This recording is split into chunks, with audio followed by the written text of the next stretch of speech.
இந்தியாவின் இளம் வயது பிரதமர் என்ற பெருமைக்குரிய மறைந்த முன்னாள் பிரதமர் ராஜீவ்காந்தியின் பிறந்த தினமான 1944ஆம் ஆண்டு ஆகஸ்ட் மாதம் 20ஆம் தேதியே ஆண்டுதோறும் தேசிய நல்லிணக்க நாளாக கடைபிடிக்கப்படுகிறது.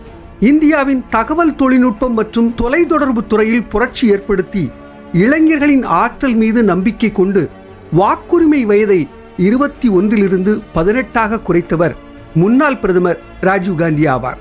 நவீன இந்தியாவின் சிற்பியான முன்னாள் பிரதமர் ராஜீவ்காந்தியின் நினைவாக தேசிய நல்லிணக்க நாள் அர்ப்பணிக்கப்பட்டுள்ளது.